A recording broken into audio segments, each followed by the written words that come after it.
What's up, everyone? It's Matt Mrozek. This will be work in progress number 4 on the Return of Superman project. So I just got done painting all the black trim on the suit, and it's drying over there. I hand painted it all.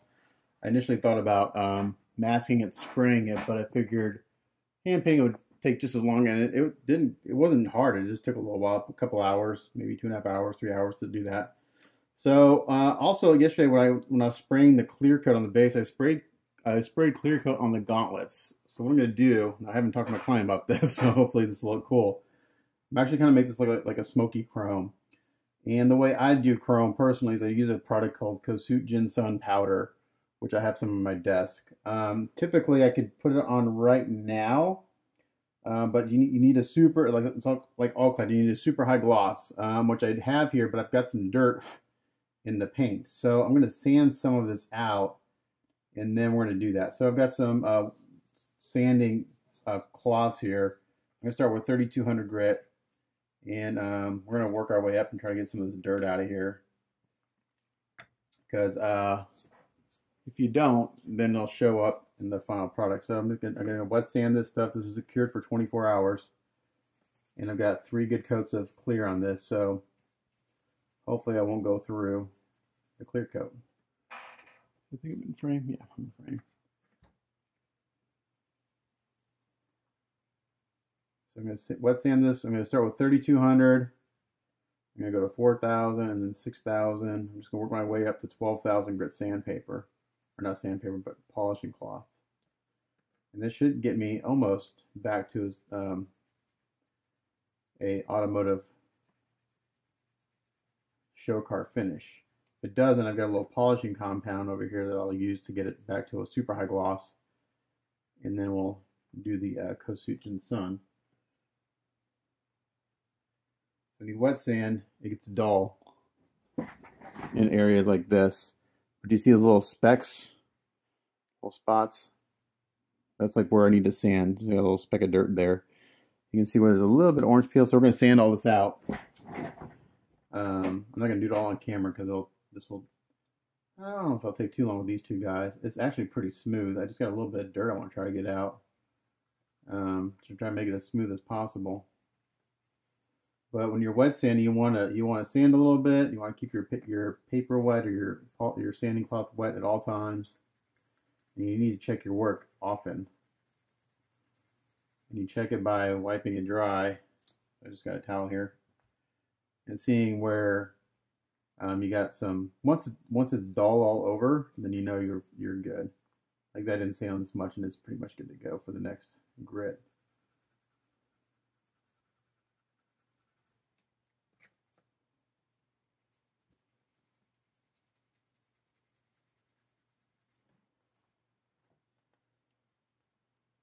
So let's take a look here.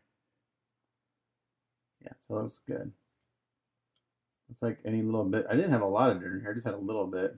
So I want to get it out. So that's the 3200. Now we're going to go up to 4000. And as we go up in number, we get the sanding scratches get finer and finer. To the point where you're actually not even sanding anymore, you're polishing.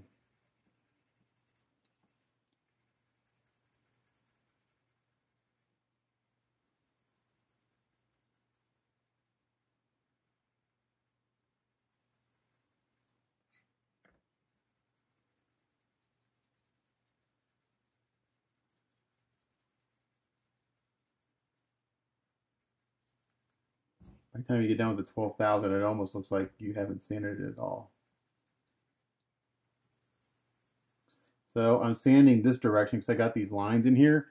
I don't want to sand perpendicular to those because there's a good chance I could go through the paint. Even though I've got a good amount of clear on here, I don't want to risk it. So I'm sanding horizontal to those lines.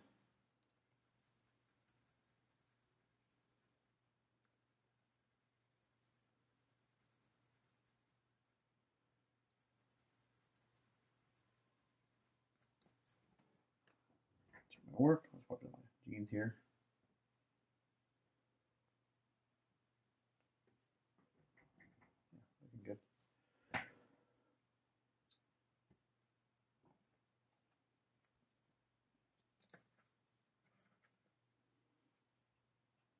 when you're doing this technique, you don't want to skip any of the steps in the polishing cloth process. It starts at 32, goes to 4,000, 6,000, 8,000, and then up to 12,000. You don't want to skip any of those. Just make your life harder.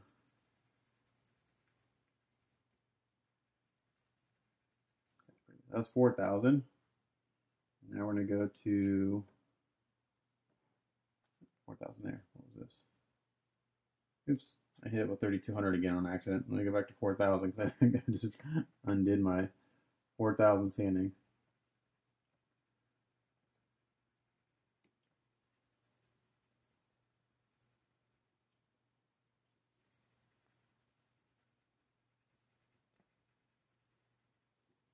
Also, there's a ridge right here. I'm avoiding that. I'm avoiding the edges as much as possible.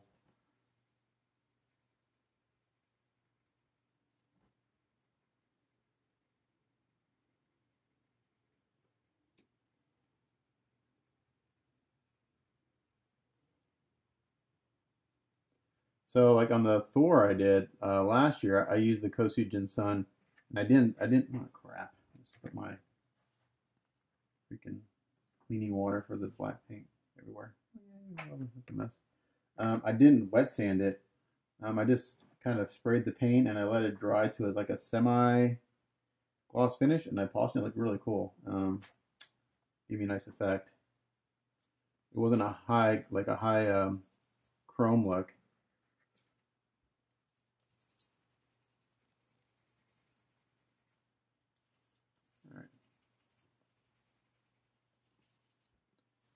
So right now I'm not putting any pressure. I'm just kind of lightly doing this. I want to go to 6,000.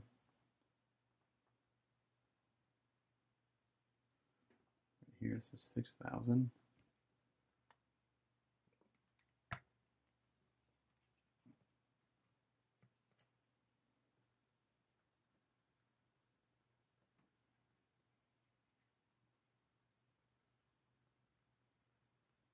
When you get to 6,000, it's kind of when you get to the point when you're kind of start to polish this and you're really not doing a lot of sanding.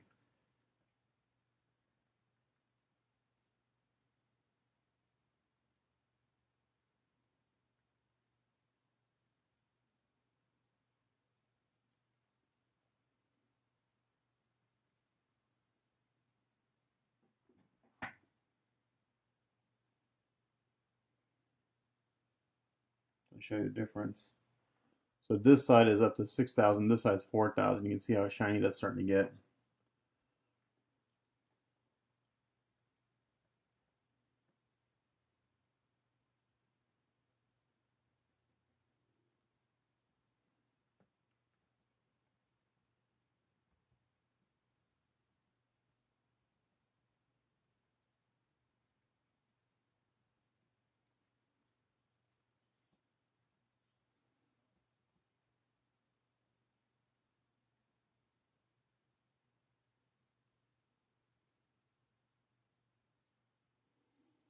I'm going to let the base cure one more night before I mask it off and do the silver trim on it.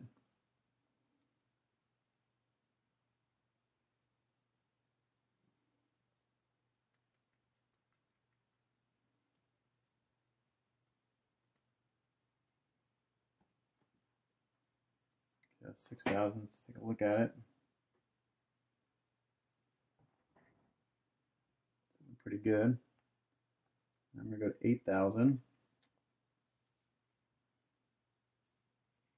Luckily, there wasn't a whole lot of dirt in here, and it's really smooth. I sprayed on extremely smooth last night, so if this was like a rougher surface, this would take a lot more sanding and polishing with these cloths. And this clear coat, even though it says it cures within like 4 hours, it doesn't really harden completely for like a day or two, like I would say 48 hours. Technically, you can wet sand it after if you air dry it and it's warm outside. So technically, it says you can wet sand it after like 6 hours, 6 to 8 hours. back when I was painting cars for a living, even when I baked the stuff, we could bake it in our spray booth, force dry it at like in 45 minutes. I never wet sanded it the same day. I always just let it sit overnight at least.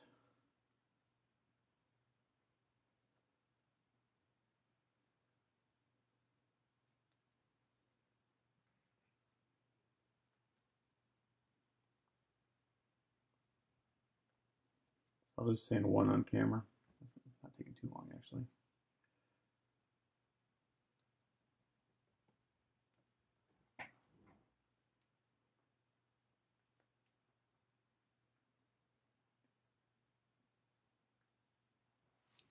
So that's 8,000. You can see how we're almost back to where we were when I sprayed it.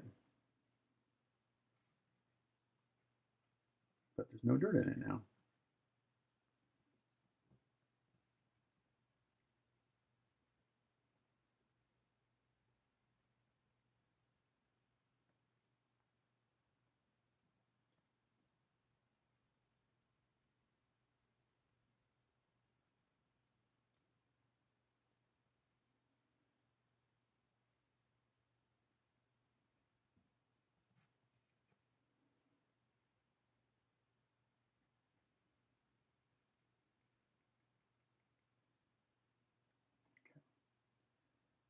And now we're going to go to the 12,000. The last step.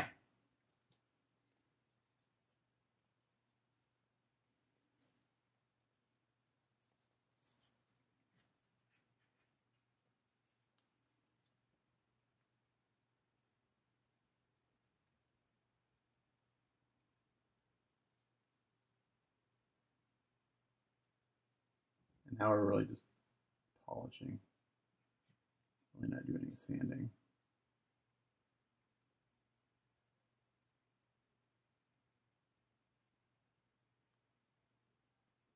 I think I will hit this a little bit with some polishing compound just to get it back up to a bright shine.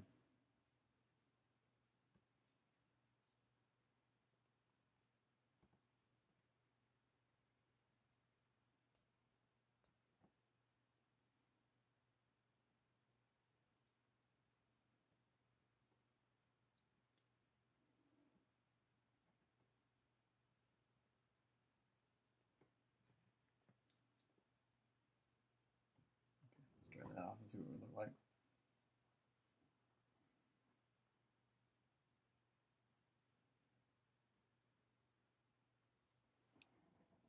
So it's after. Sorry, I'm just drying it off of my shirt over here. So that's after 12,000 grit sandpaper. I'm just going to dry off with a Q-tip in the middle in the center here.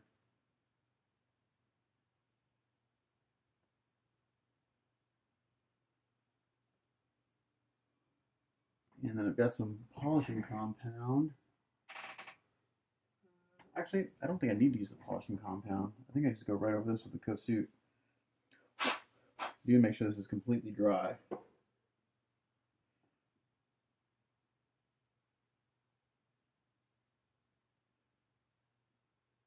try just going over this like this. I don't think I need to actually polish it out. It's pretty shiny. All right, so Kusut Jinsun powder. I think I'm saying that right. Probably not. It's a product by the Wave. I'm digging it out of my drawer. I haven't used it in a while. Basically, it's like a graphite powder. Now stuff gets everywhere. Kusut Jinsun. So it's nasty. It's just messy. So they actually give you gloves, but I've got gloves on, so I'm good to go. They give you a mask. The trick to this is using an extremely soft cotton. So I've been using the same cotton since I bought this. I bought two packs of this 10 years ago, and I've yet to like even put a dent in it because you can't find it anymore. So let's see, am I in frame? Yeah, okay. So what this will give me is kind of like a black chrome. It's not going to give me a super bright chrome, but that's okay.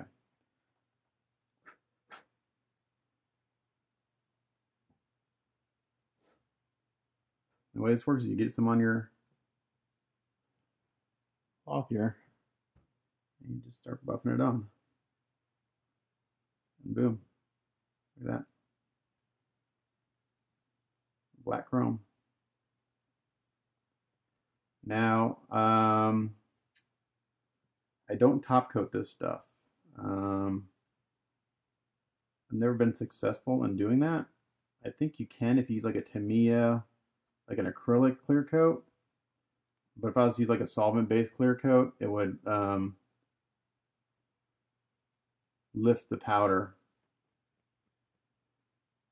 But so I'm going to do it on this piece, and then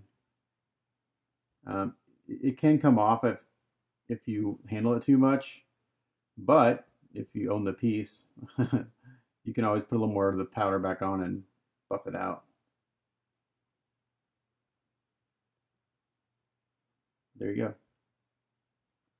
That's how I do chrome / black chrome. That's how I do it. It's not like the more powder you put on, the shinier it gets. At some point, it just stops. Now I don't have like a mirror finish on this because I didn't use the polishing compound. That's okay. I don't need chrome, like a super chrome. This is pretty good right here. So that's how you do that. I'll do the next one off camera, and then I think the next thing I'll show you is what the black trim looks like on the suit, because it looks really good. I'm gonna send a picture of this to my client real quick. Hopefully he's online. He can take a look at it and tell me if he likes it, because I think it looks badass. So stay tuned. Okay, so continuing on. So where we did last thing I was showing you in this work in progress was the gauntlets, and those were approved. I had to convince my client a little bit that these were the way to go, because I'm working off a color rendering, and in the rendering they look kind of like a chrome. My client keeps saying silver, but it's really a chrome. Silver is more like this, like the emblem. So the emblem's done. The gauntlets look pretty good. I actually may go back and re-wet sand this one a little bit more. It's looking a little duller than this one, which means I didn't do a good enough job polishing it out. So even though it's got that powder on there, I can go through and wet sand it again with the 12,000. Get a little shiny. I really like the way this one looks. It's not a pure chrome. It's kind of like a I think what through my client office I said it was like a black chrome. It's not black. I say black chrome because it's not a true chrome. The Kosuit Jinsun will give you a chrome look that's slightly, I don't want to say darker. It's a slight dark, but it is slightly darker than pure chrome. It looks amazing. It looks really good against this kind of black metallic we got going on. The other night I also painted the elbow pads and the knee pads. I'm going to pull one off. Actually, the knee pad's probably easier to look at because it's bigger. If I can, they're not glued on yet. So what I did for these is I used my Vallejo metal colors, and I painted them steel. So it's similar to the suit, but it's a slightly different shade. Again, we're working with all these different tones of black. So, and different tones of black are different, would be grays. So to make it a little more interesting, so it's not all the same, I painted these steel. And then I just went in with my airbrush, and I didn't mask anything off. And I just went in, and it's got some cool detail. I just went in and I freehanded, and I painted some clear smoke or clear black onto these little details, into this little recess at the top, and this little V part right here. And I did that without masking. I got in real tight, and what I did, it just kind of added a little more shading, just kind of like that overspray. Just barely come outside of the edges there, so it just adds a little dimension. It just adds a little shading to the rest of the piece. So that looks really good. It's a very small detail, but it makes a big difference on something like this. Because I keep saying this piece is overall fairly simple, but that's part of what I really like about it.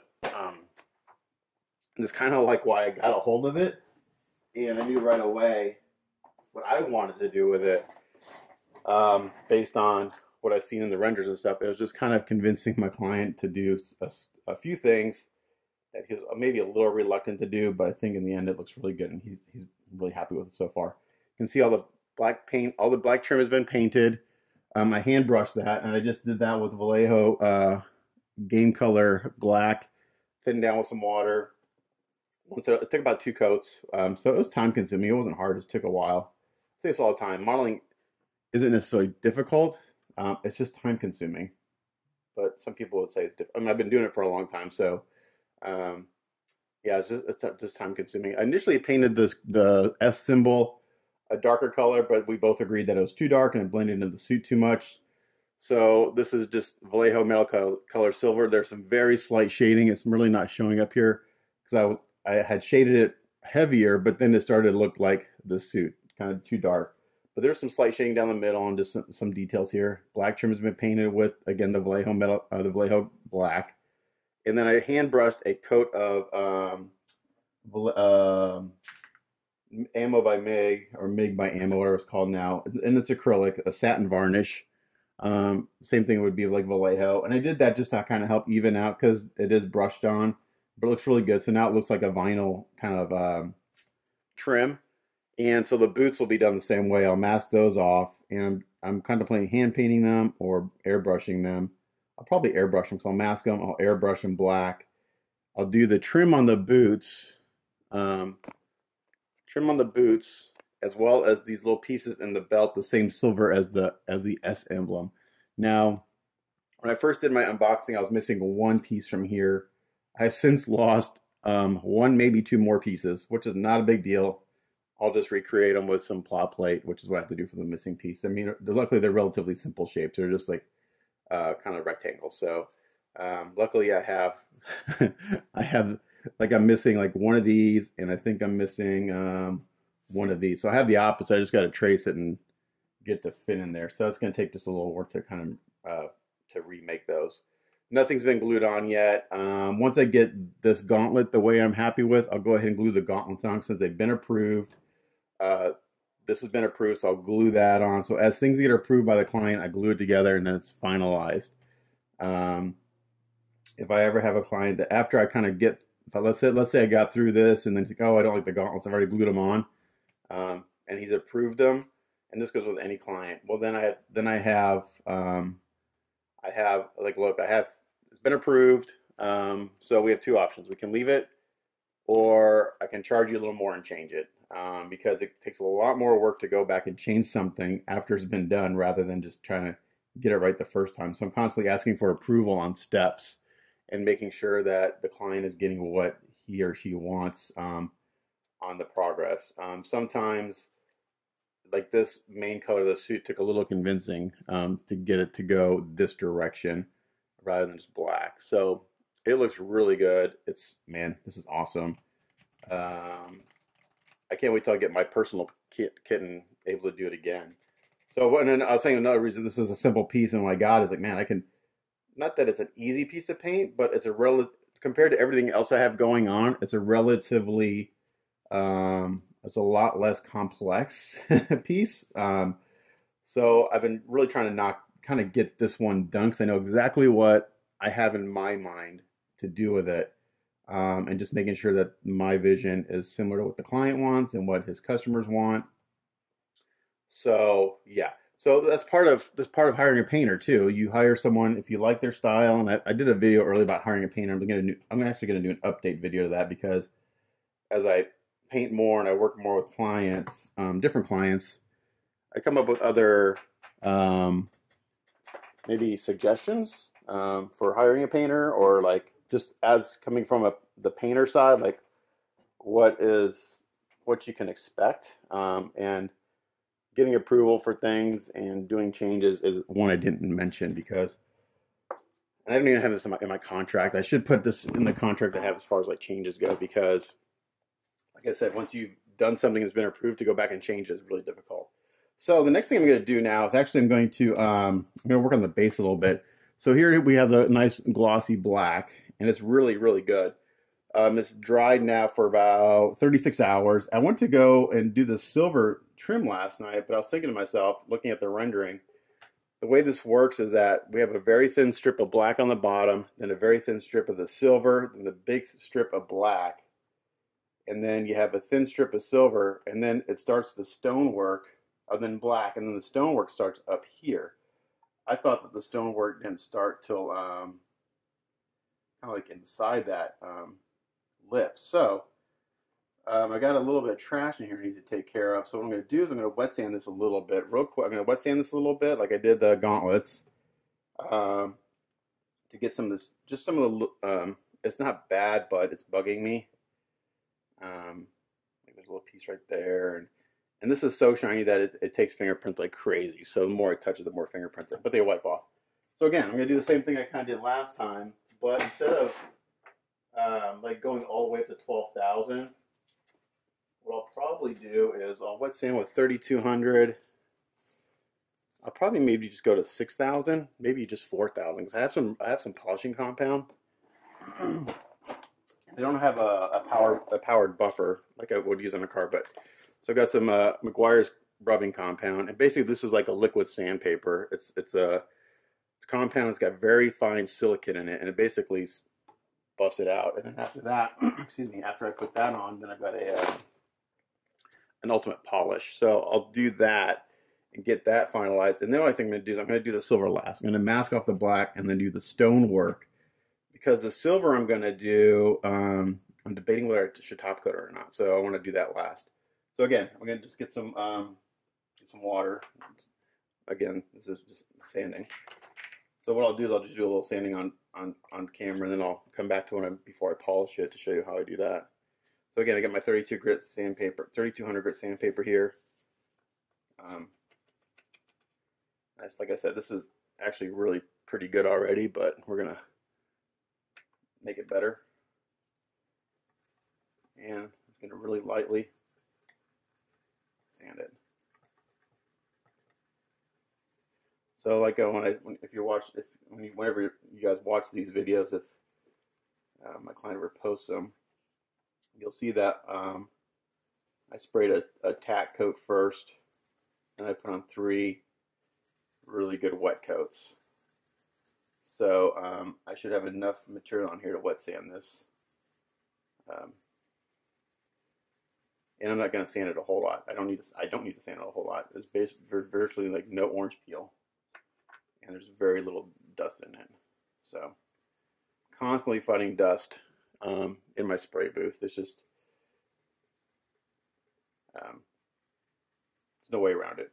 And even factory pieces, I'm working on a Erik Sosa Cyclops repaint, and I went to go start kind of getting it ready for paint. I was surprised at how many defects were in it. I found a bunch of pinholes. A pinhole should never be there.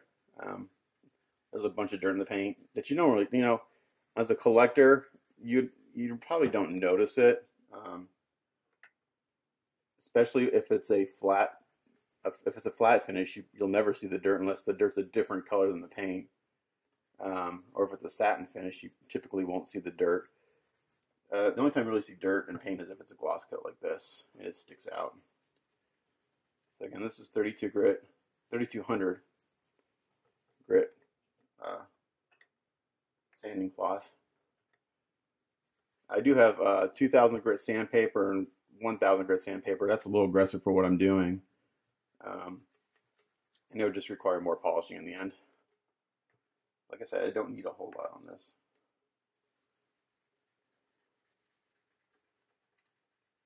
I'm going to do this real quick and I'll wipe it down and see what it looks like. And when I'm spraying clear coat, and if I see that I've gotten a piece of dirt in it, what I'll try to do is I'll actually try to hide it in the clear. I'll hit that spot pretty heavily with the clear coat to try to actually hide the dirt. And I was able to do that on some spots on this, but there's a few spots that I think fell on it as it was drying. So when that happens, you just got to sand it out.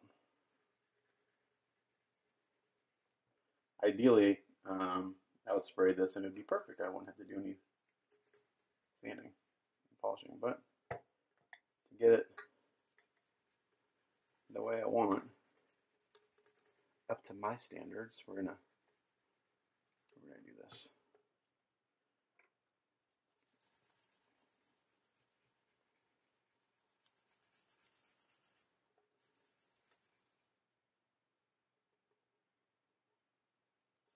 just like on the gauntlets, I can kind of see where I am right now, but it's better if you, once you sanded it, to wipe it down with the cloth. I don't have any. I really don't have any clean towels up here. I'll be right back. I need to go get a clean towel. Okay, so I wiped this down, and if you see here, what I'm trying to do is get rid of these little, you see those little like kind of circles? So that's a piece of dirt in a clear coat. And what you're seeing is the circle is the area around it that hasn't been sanded yet. There's just the slightest bit of orange peel in here, but I'm not worried about that. I'm more worried about getting that dirt out. So I needed to go this one more quick time with the 3200, but like I knew it wouldn't take much sanding to take care of it. So I'm gonna do it again real quick with 3200.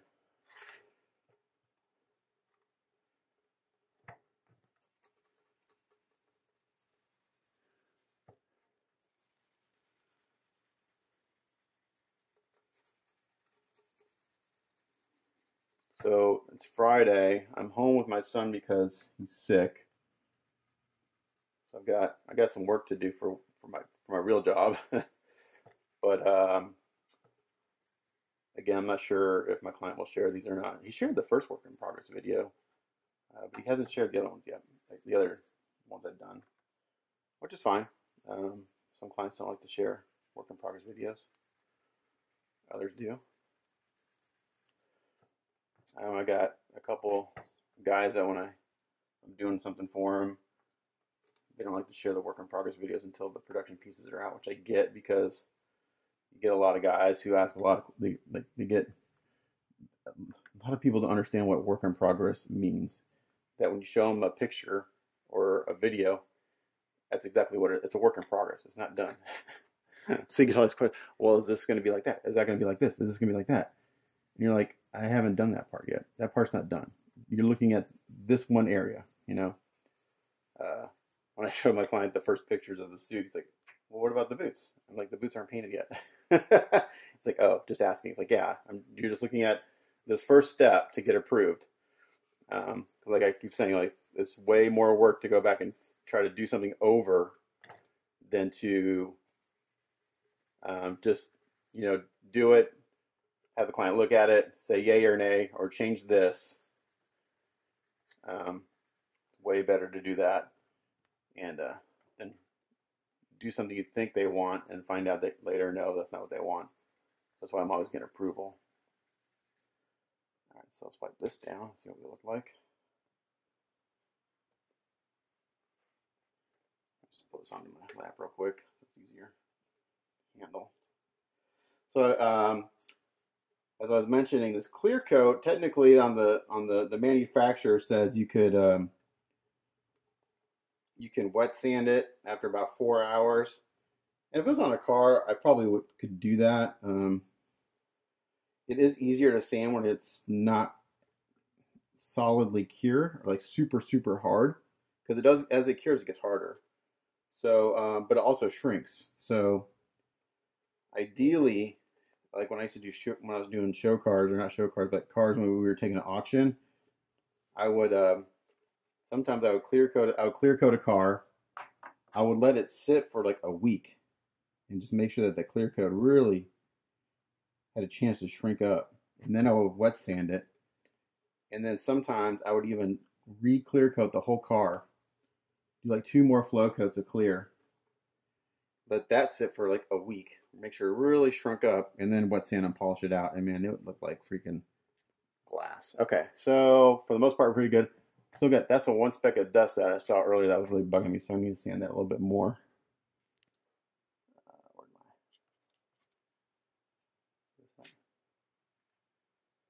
Word of advice: if you use these polishing cloths, make sure they're dry before you put them away, because they will get moldy. I found that out a while back when I went to go get these out, and they're like, "What's all that black shit over it?" Oh, it's mold, because I put them away when they were damp. It doesn't hurt them. You just got to wash them with a little soap and water.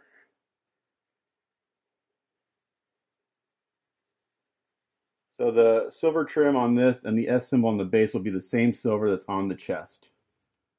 So that matches. And the silver on the belt will be the same. So it's a little confusing because I've got the 3D rendering I've got, but then I've also been given a few pictures of the actual comic.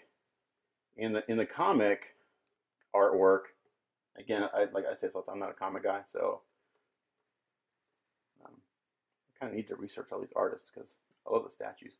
Anyway, in the comic, like they're all the same color. The S symbol is the same color as the belt and as the boots and all that stuff. And the render, they're slightly different. I tend to like the render better. It just adds a little more interest to the piece. Especially when it's this simple. So sand a little bit, check your work, sand a little bit, check your work, sand a little bit, check your work. Okay. That's pretty good. I think we're going to do now, I think we're just going to go ahead and jump up to the 6,000. So again, I'm going to use some polishing compound. These sanding cloths, when you get the set, they assume you're going to sand all the way up to the 12,000, and you're not going to use any polishing compound. Or if you are, you're going to use a very light polishing compound. So since I am going to use a polishing compound, I'm going to jump up to 6,000. I'm going to skip the 4. Because I really don't need to get all those 3,200 grit sand scratches out. Let's see. Where's 6? There's 6.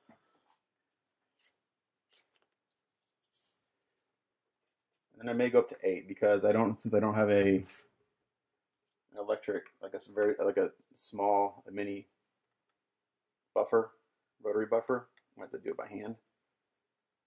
You want to make sure that there's as few sanding scratches in there as possible.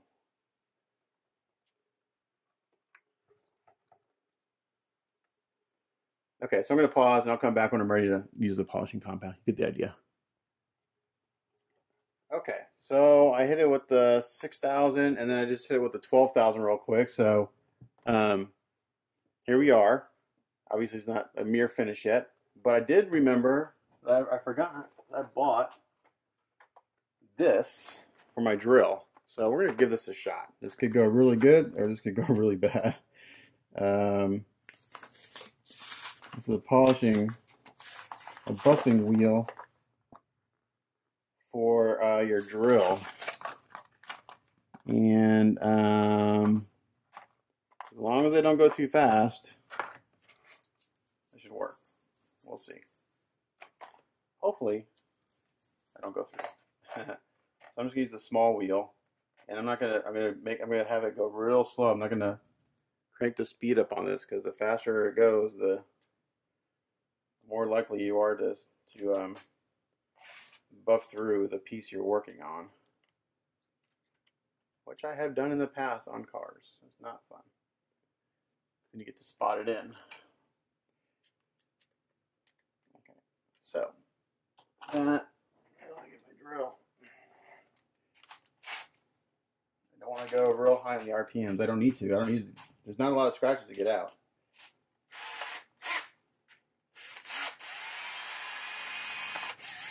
I'll be right about there, maybe. So I'll come in here and I'll get my polishing compound, my Guire's rubbing compound. Like I said, this is like basically a liquid sandpaper.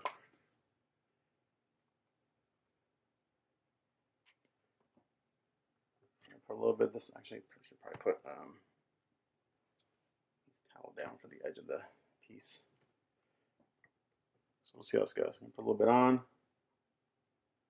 What this will do is this will get rid of those sanding scratches put in there from the wet sanding. You want to rub around because it'll sling the stuff everywhere. And let's see. And I'm not putting any pressure on.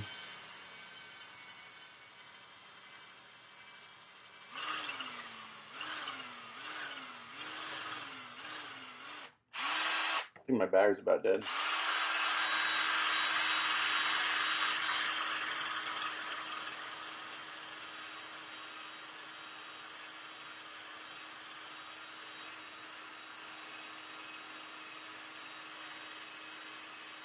Yeah, my battery's about dead.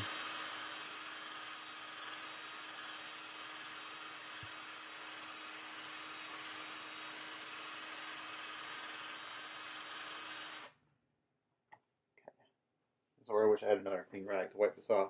This is my shirt.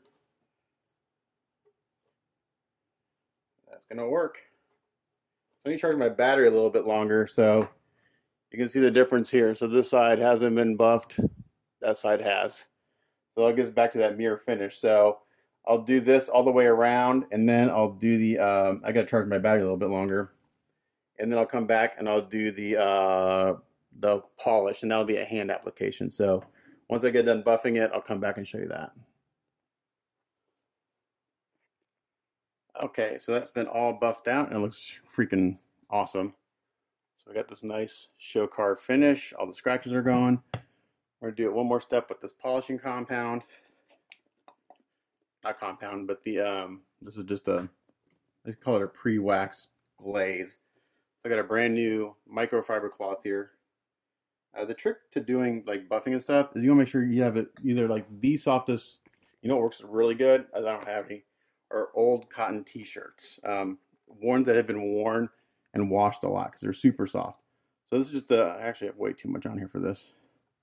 So this is a wipe on, wipe off kind of thing. You wipe this on, circular motions.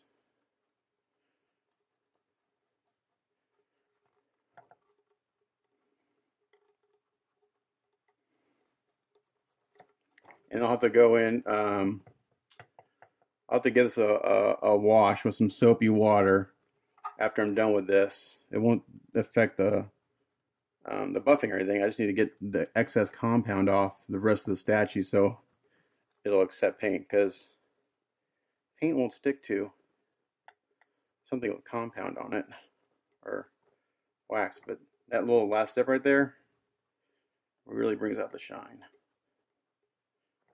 So basically you have a perfectly smooth show car finish gloss on the bottom here.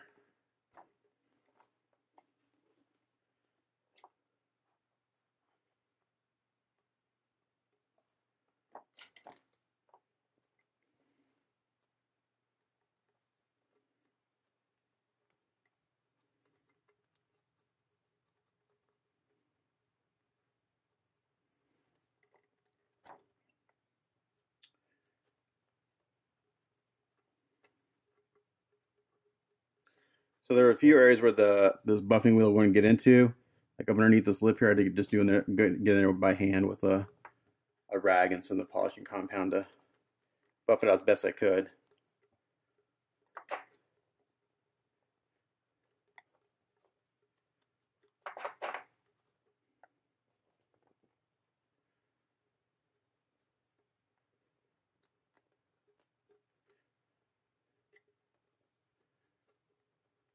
So I'm done. After this gets done, and I have that silver trimmer on this. The silver is not going to go glossy. It's going to be probably like a satin finish. It's going to look really, really sharp. It's going to be a nice contrast against this high gloss.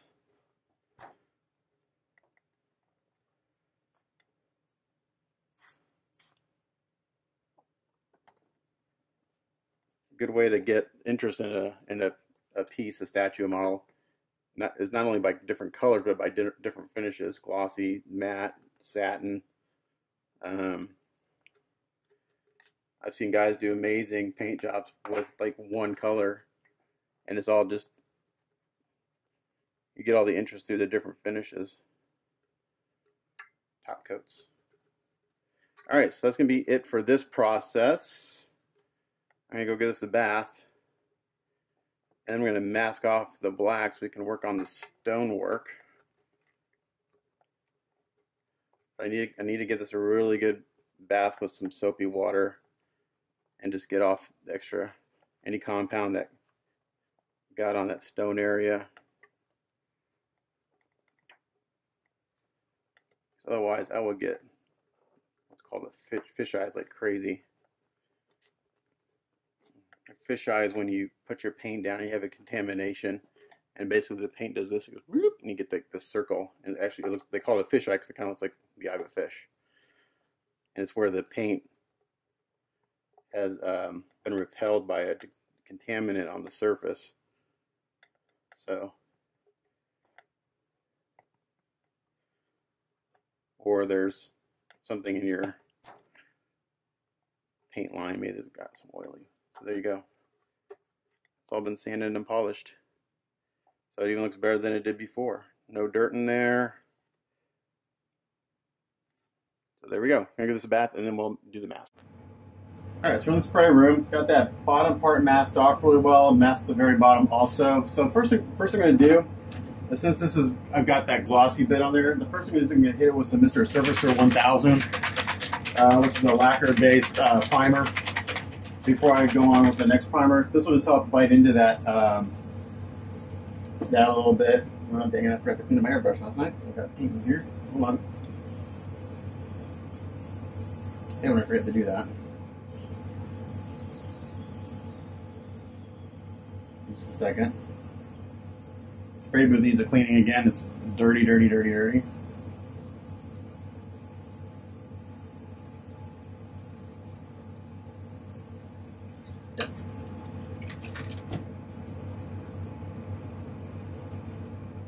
I'm going to show some just real quick, Mr. Surfacer 1000, this is Mr. Color Primer. Hopefully I changed my camera angle since I'm right-handed. Hopefully you guys can see what I'm doing better.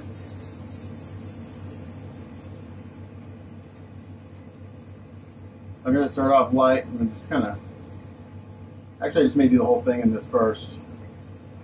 So the stone look we're going for is kind of like a warm, kind of stone look. I'm not going to do like gray.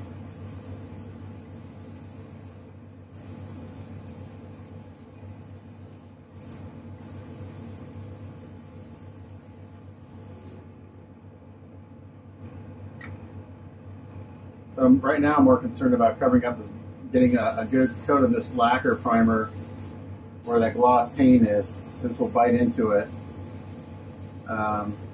Actually eat into that gloss a little bit and give me good adhesion for the rest of the steps.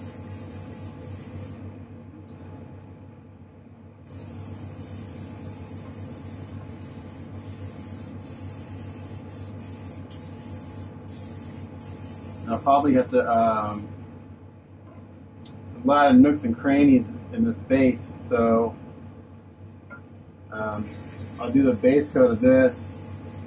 I'll let it dry for a little bit, and I'm going to hit it with Stynylrez like ebony flesh. It's basically brown as a starting point, and I'm going to bring it up from there.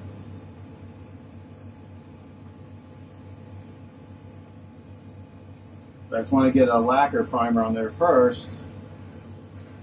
Since Stynylrez is a water-based primer, it doesn't have any etching ability, meaning it really doesn't.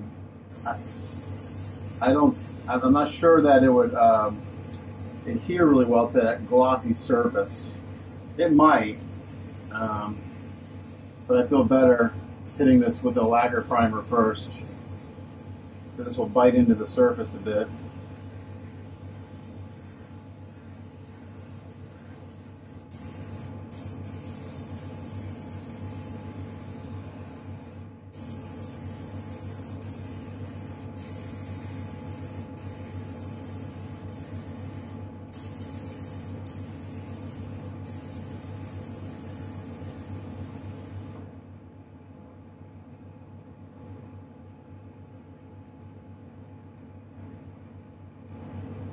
Alright, so I'm going to do that and I'll come back. Okay, let's try it for about 5 minutes. We're going to hit this with Badger Stynylrez Ebony Flesh. This is going to be kind of our starting point on this, and then the rest of it will be at the workbench with paintbrushes and dry brushing and all sorts of fun stuff, washes. See if I can get this in all the nooks and crannies.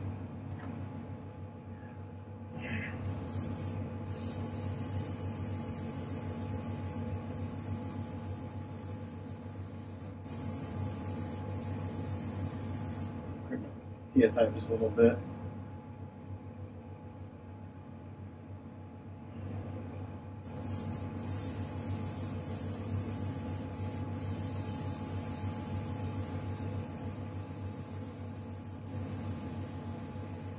Then my new Iwata TH going. I forget that I got a brand new air compressor so I can use my Iwata TH, and I haven't used the TH since I got the new compressor. Kind of forgot that I have it, even though it's hanging right here.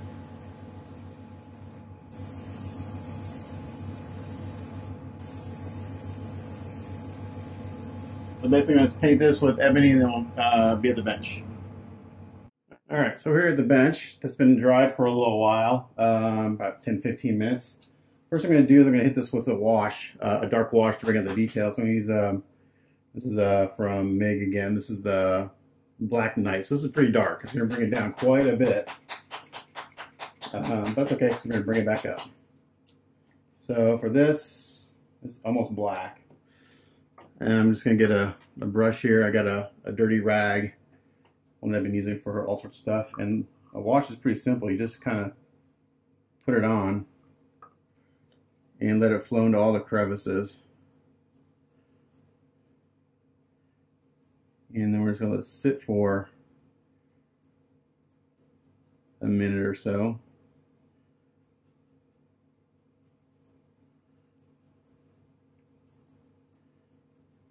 This will bring out all the details of the rocks and the statue and stuff.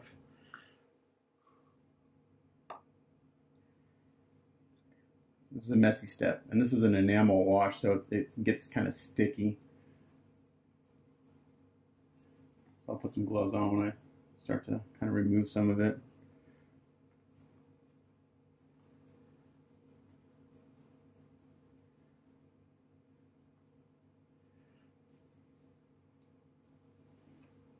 So I like to go dark, light, dark. I like to go back and forth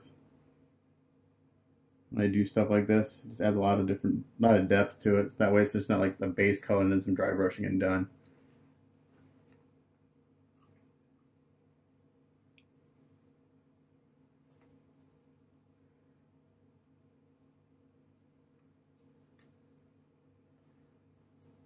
Just want to make sure I get it in all the nooks and crannies. It'll flow pretty good by itself.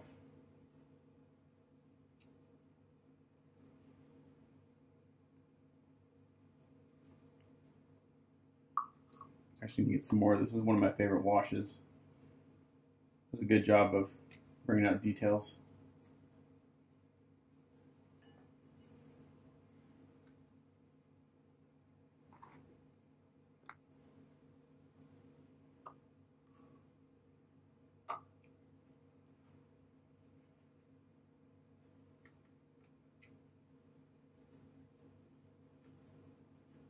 So I'm going to work this area for a little bit.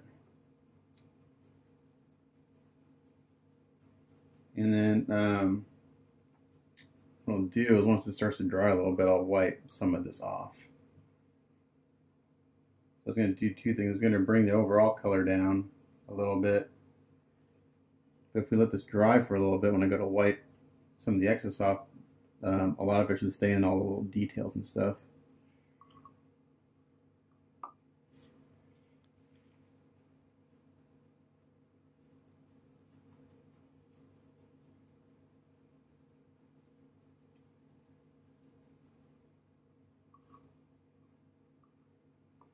Like this is like a, again, I don't know the comic, I think this is like a broken statue. I'm sure it's a statue of something specific, I'm not sure what it is.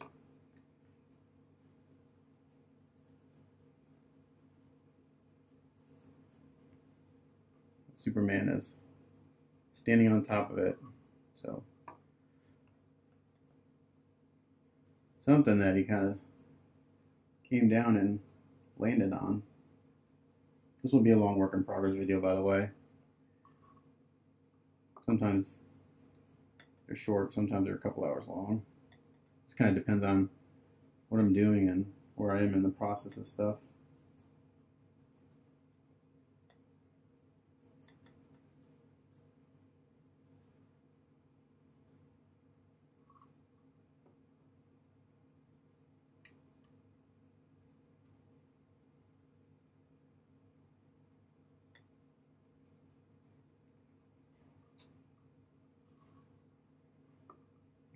too much. Sometimes I can put too much on. I don't want it really running everywhere. Two reasons. I've got masking tape down here and I don't want it to seep underneath the masking tape on accident. I don't think it will. Got a good coat of primer on here, but if it happens to sit on that edge for a little bit, it might want to seep under it. I don't want that. Luckily, if something does get on that gloss black, it should be fairly easy to take off. I'm going to work this top part.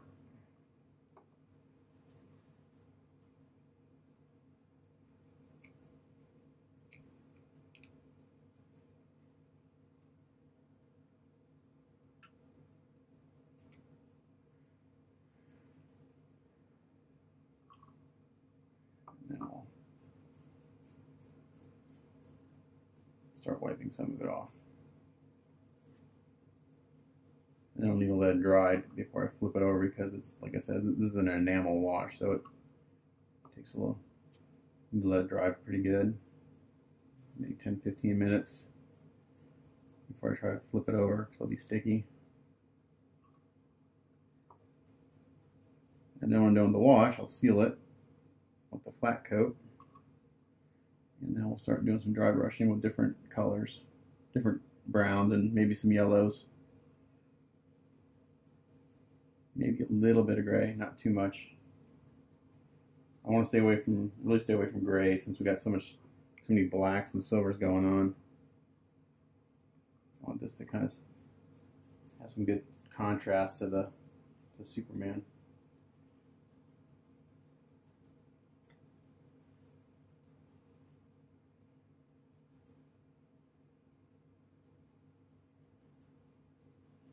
Great thing about this stuff is you can just keep working it until you're kind of happy with it.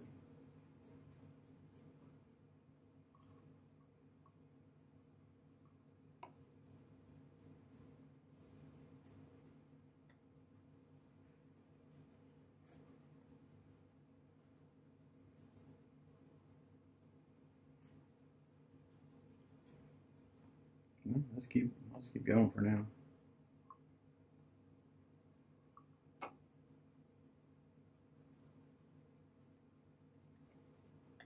It's got these cool little supports under here. I should know what these are called. I took an architecture class in college.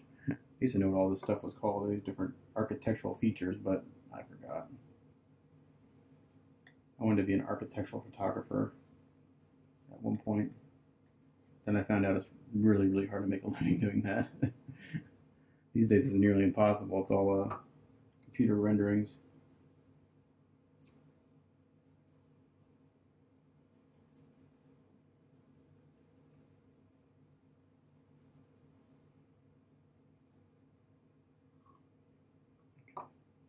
You can see that this is starting to get a little flat up here where it's not so shiny. That means it's starting to dry, which is good. Start kind of wiping some of this excess off. Okay. I'll put this aside for a second.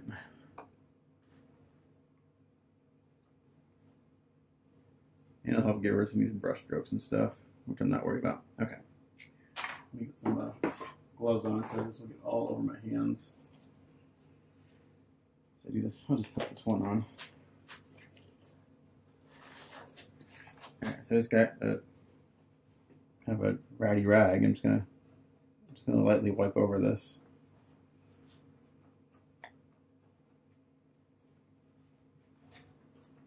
And I'll take out some of it here and there, but when I dry brush it all that stuff will start to pop again.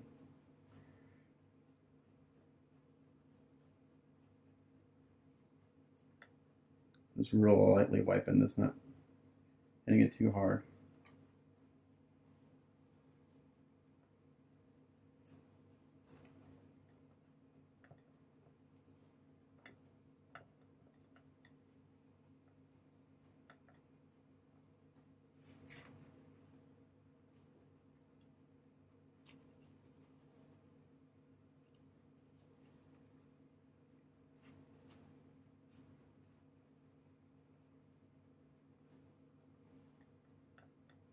So what I've basically done is I've added a little, brought some of the details and shifted this color down a little bit, closer to what I kind of want initially.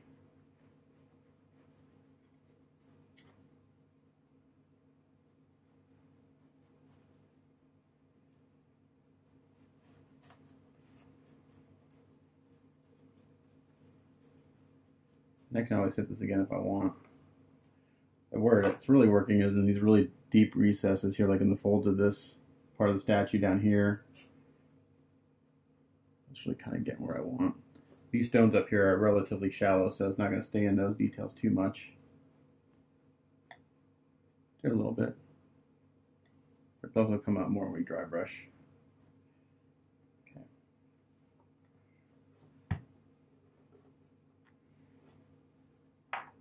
So I'm going to do this on the bottom, and I'll come back when I'm ready for the next step. Okay, so here we are. I did 2 passes of the wash because I just wanted to get a little bit darker. Got a few little spots that still need to dry a little bit, like it really in the deep recesses, but you can see the difference as far as like the color now. It's much darker, it's warmer.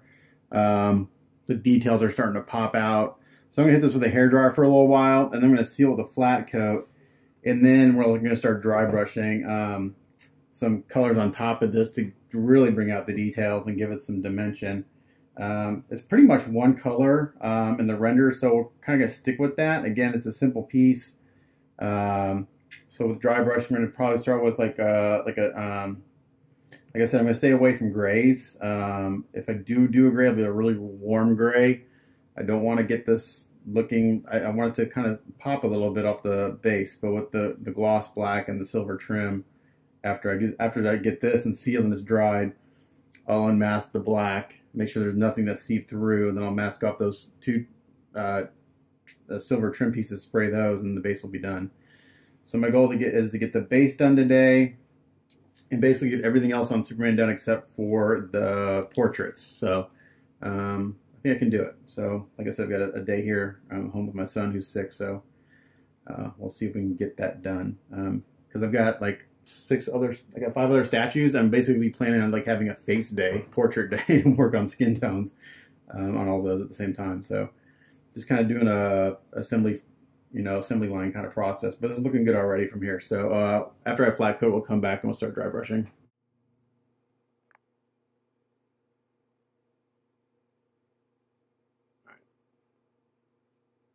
So I let that dry. I hit it with I sealed it with some flat coat. So now we're going to start doing some dry brushing. So I think the colors I'm going to kind of use are these Master's Touch acrylics. I've got neutral gray. I know I'm going to stay away from gray, but I'm going to mix a little bit in there. I got neutral gray, burnt sienna, burnt umber, and actually got a fleshed yellow. So I think what I'm going to do first is I'm going to mix up. So burnt sienna is kind of a reddish brown. I'm not sure how much of that I want to use. Let's see. I got a palette over here. Let me do this. You guys can see what I'm doing.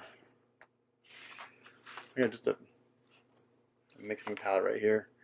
I put a little, this is dirty, so it doesn't matter. I'm gonna put a little of the burnt sienna in there. I'm going to put a little bit of the burnt umber.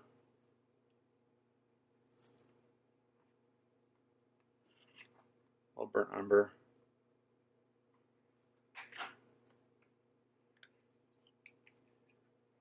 I'm basically just going to kind of make a palette here I can mix these colors with.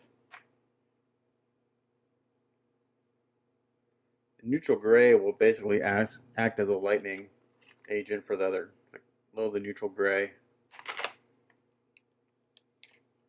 And this flesh yellow, even though it says flesh on it, it's actually this should make a nice highlight color for this. And a little of the flesh yellow. But that's going to be like the very last, we'll see. Maybe a little white.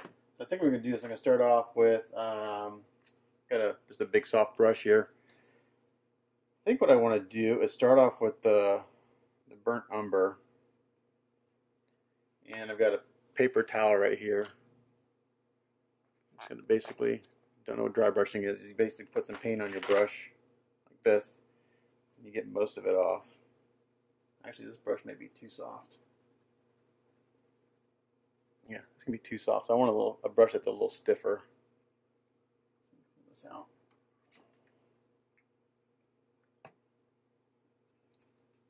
And these are acrylics, so they clean up with water. These are actually pretty good. They're inexpensive. I got them on Hobby Lobby when they were on sale. I paid for them $2 a tube or something like that. Let's see. This brush right here is probably a little bit better. A little bit burnt. It's burnt umber. And this is just gonna, really not gonna do any highlighting. It's gonna just again add another tone to it. We're just gonna go in here and just hit the tops.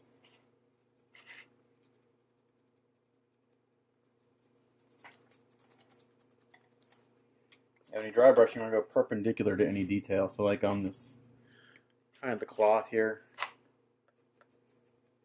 you can go perpendicular to it because you just want the bristles to catch the top of that detail.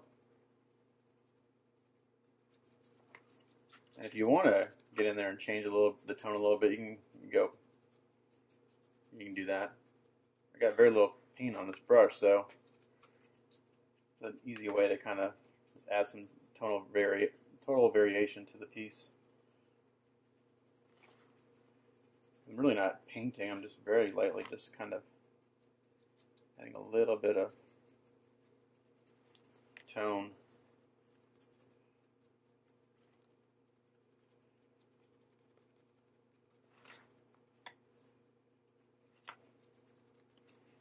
I could pretty easily, no, I'm just going to do it all the same. I'm going to put some more on my brush to take some off.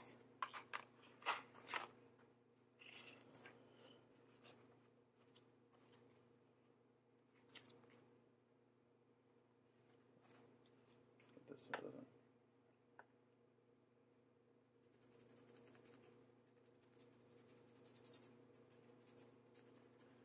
Alright, so I'm going to do this all over the piece, and then we'll come back and show you what it looks like.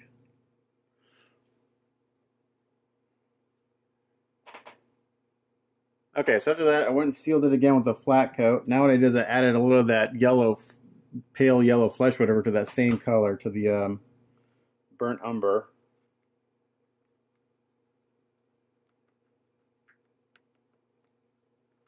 You see it right there.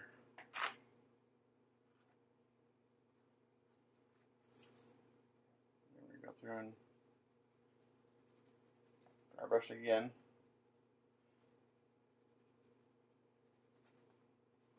So right now I just kind of added a little bit of like a yellow, or not yellow, but a little bit of a red tinge to this, which is okay. I'm not a big fan of it, so we're going to go through and kind of knock that down a little bit.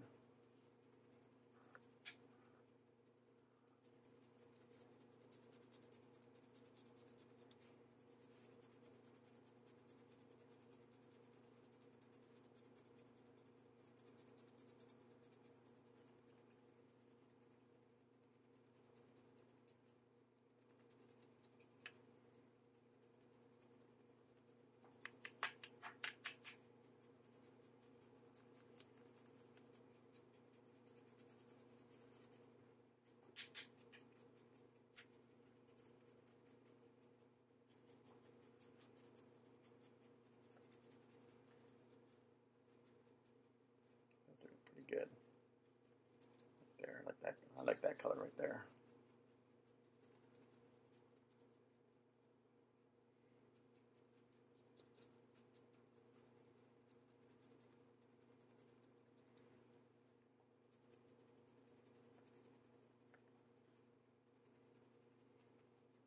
This is all about layers and layers and layers. Being able to see all those layers through each other and kind of building it up.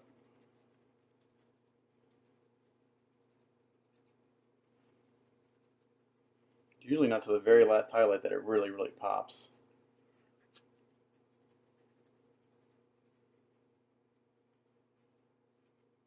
This is looking pretty good right here.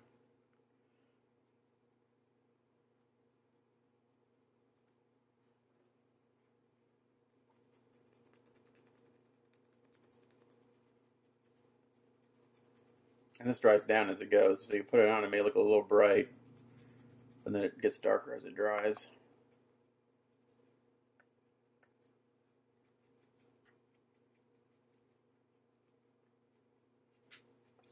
And I'm not going to worry about hitting too much down into those deep recesses. We're going to let those kind of stay dark.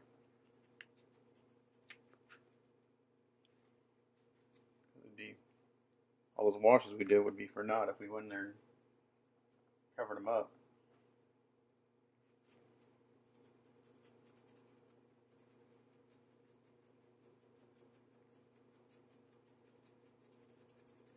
So after this, I'm going to add like a gray tone to it.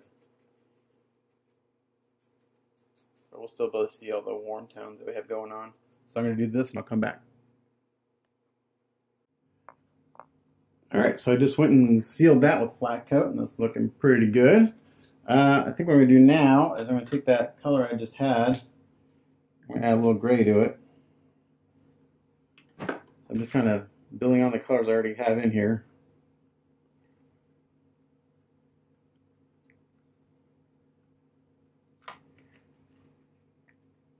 So I kind of got this warm gray going on.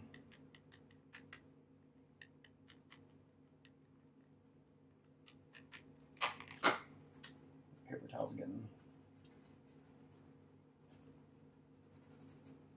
Let's see what this does. I think this might be this and then one more bright highlight, and I think I may be there. We'll see.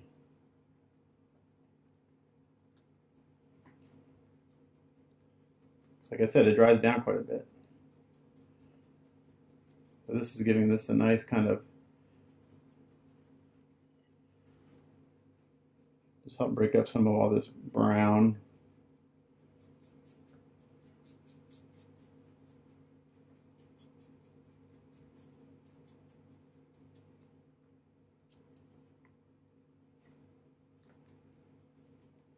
And I'm kind of just using the flat part of the brush here. I'm not using the bristles. So I'm kind of dragging the flat part of the brush.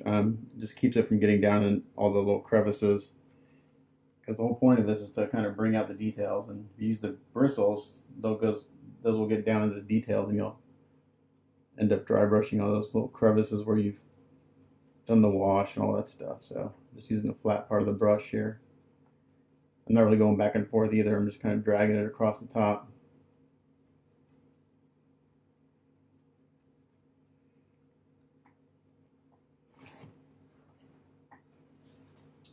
So I'll do that and then I'll come back. Okay, so we're looking good. So I think the last thing I'm going to do is I'm going to take, I'm just going to keep mixing into that same spot. I added a little more gray into it again. I'm going to add a little more gray, and I'm going to add a little bit of white. And we're going to go for our last highlight. I'm just going to hit the tops of everything.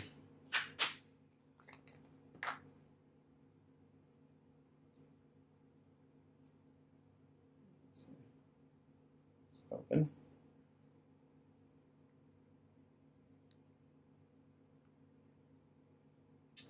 Not stupid.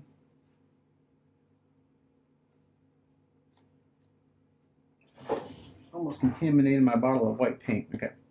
I'm just mixing in that same spot in the palette. So I got this kind of light warm gray, adding white to it.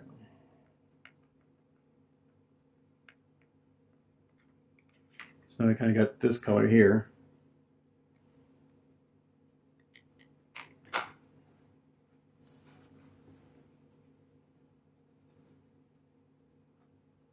I may go back and do just a little bit of pure white on the very tops of things. So now what I'm doing is I'm just going to take this color and basically I'm just going to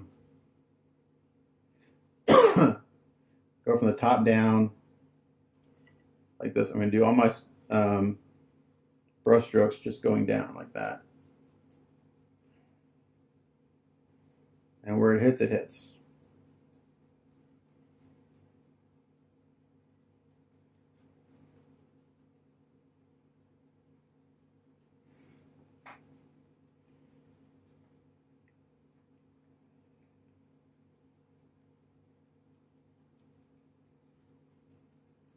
And this looks a little bright right now, but it's going to dry down.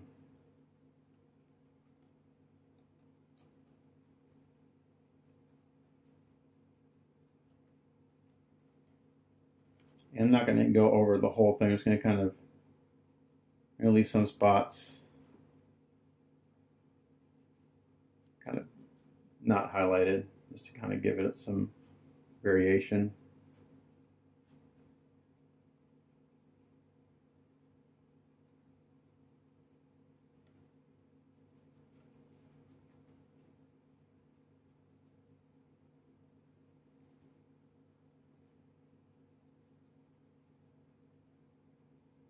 I didn't seal after this step. I just went right on top. Usually, the reason you seal is because if you don't, a lot of times you'll lift up your previous work. So it's just.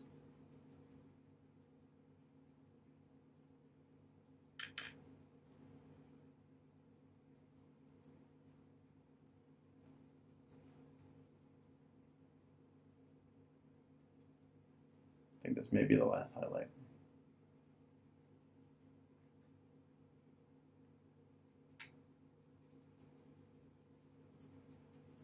I'm going to hit this little ring around here a little bit.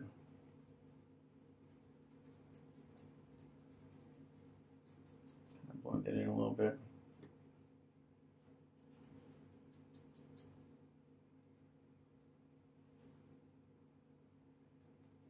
So I hope my client likes this because it looks really good.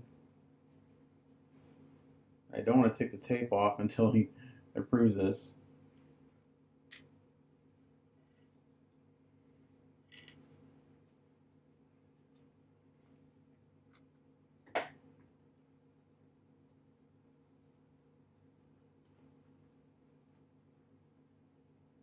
So just the very top areas of stuff we're going to hit again. This corner right here, here, top of this rock.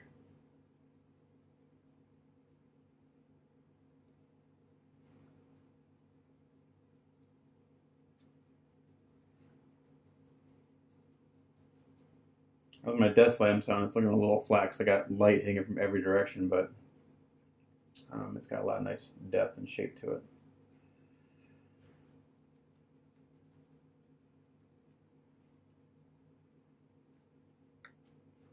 Actually, I want to go back and hit. I think I got too much. Right there. I'm gonna go back and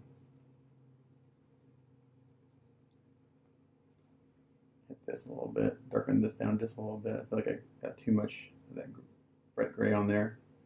Just gonna tone it down a hair.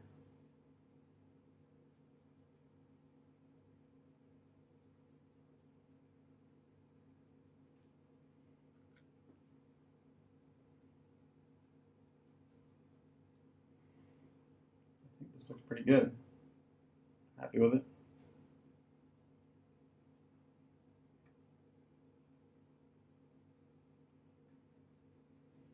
Some nice tonal variation.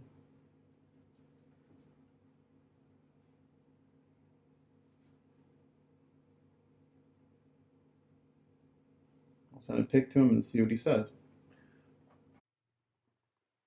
Okay, so going back and forth with the client a little bit, we decided to lighten it up and do more of a gray tone to the base. I meant to record the process of getting it from the brown to this, but basically what I did is I kept the brown on here. I didn't repaint the whole thing, and I just basically started with that gray acrylic and kind of lightly brushed over this because even though he said gray, I didn't want to do all gray because all gray is boring, and stone isn't all gray. It's got different tones. So I used that gray, and I did an additional wash of this engine grime. So I went over it with a gray real quick, just to kind of tone the brown down, and then I did a wash of this engine grime, which actually has kind of got a little bit of green to it, very slight green tint to it, and that really kind of toned down the brown.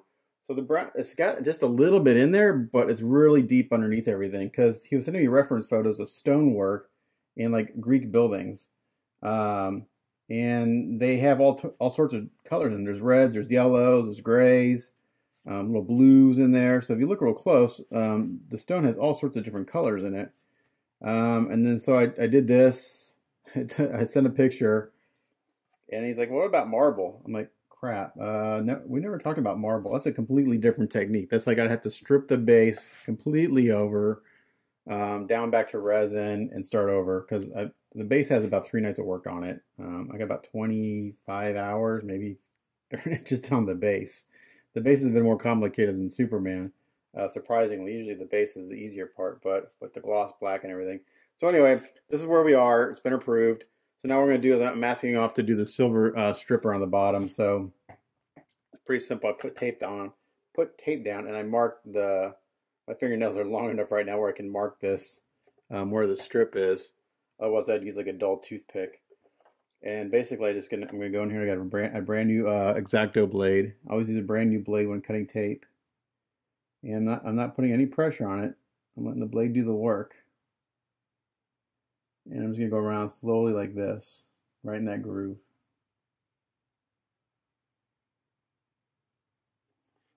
If you use a dull blade, you would just tear the tape. You wouldn't actually be cutting it.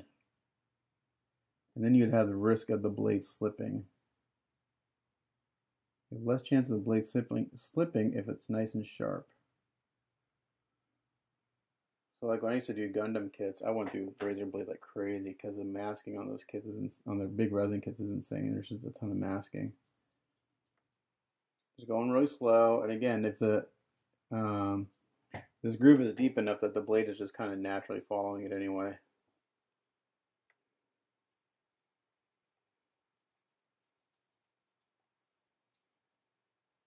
I got the boots painted on Soups earlier. Those look good. So my goal today, like I said, with this today, is to get the base done and get everything on Soups done except for the portraits.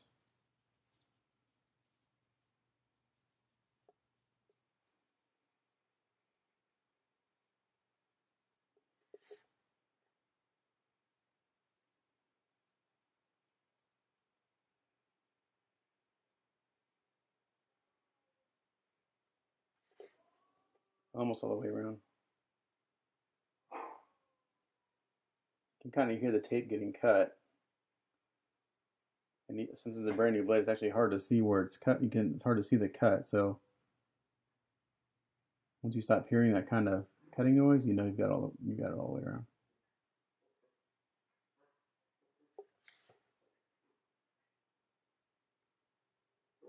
It's right there.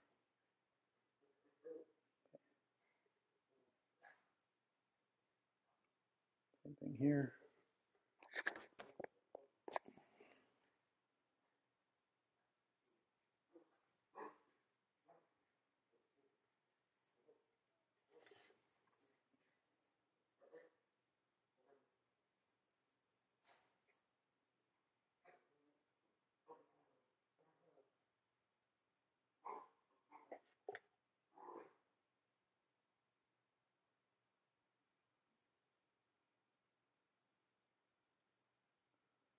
A lot of builder painters don't like to cut on their pieces because they're afraid of the blade slipping.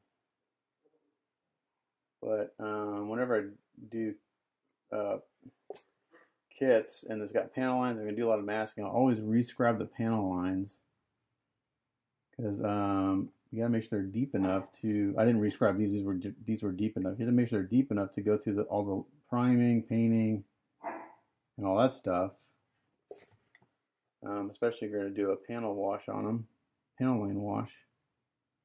Then also it makes it easier for masking like this. You got a nice deep groove, a sharp blade.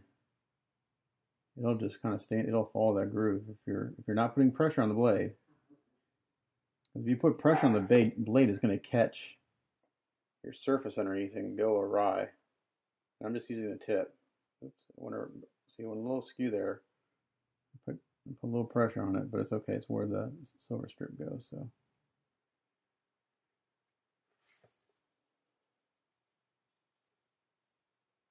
Just go slow.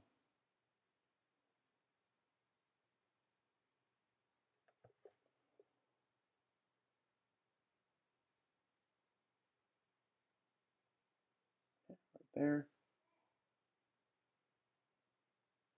Use the tip of the blade to get that started.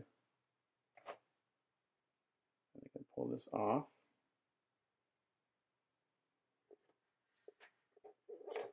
And if you feel like if you get to a spot where you don't feel like it's cut all the way, like right here, it didn't really cut all the way, I'm going to do another pass.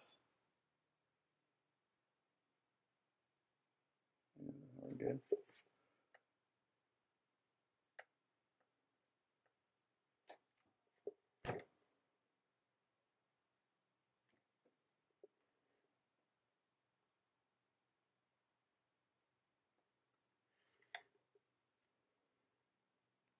So we got a little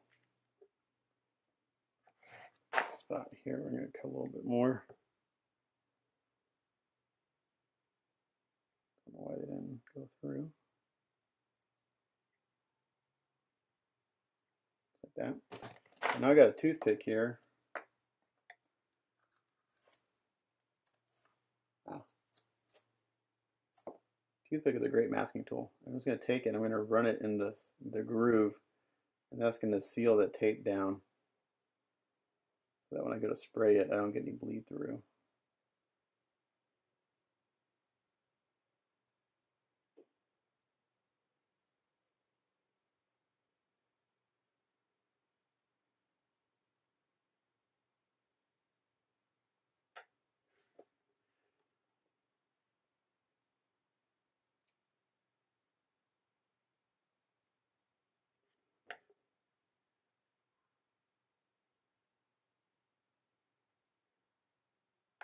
And then when I spray the silver, I'll hit it with a satin varnish.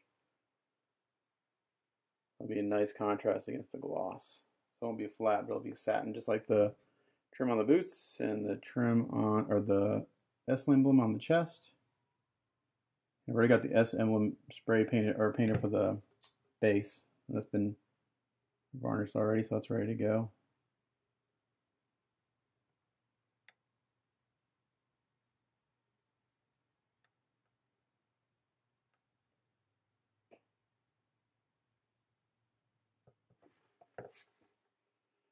All right, that's good.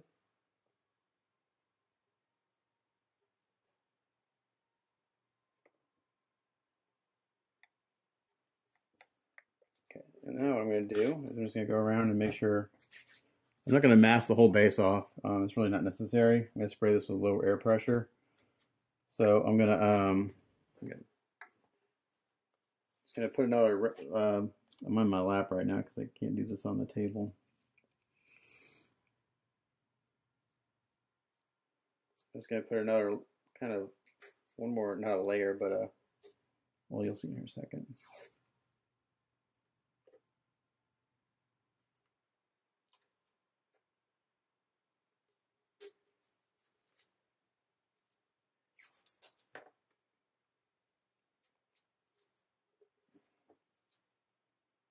I just want to make sure I got enough tape. So I'm going to go around and put just another kind of lip of tape around the top and the bottom for paint. Okay, so I created this kind of skirt of tape. I'm just going there real quick, and I'm going to spray that silver on there, and then the varnish, and then we'll take the tape off and see what it looks like. Okay, so that will end this work in progress. Got that silver piping painted along the bottom of the base. It looks really good. So we've got the nice shiny black with that silver. There's the S, that hasn't been glued on, it's just on with blue tack. Got a little touch-ups I got to do, but I'm going to wait till this dries, probably overnight. But this looks really good. So I'll send a couple pictures of this to the client and see what he says. But as far as I'm concerned, except for the little pieces in the belt, this part's done. So long work in progress, but we did a lot of stuff in it. So as always, thanks for watching. It's Matt Rosick. We'll catch you guys next time. Bye.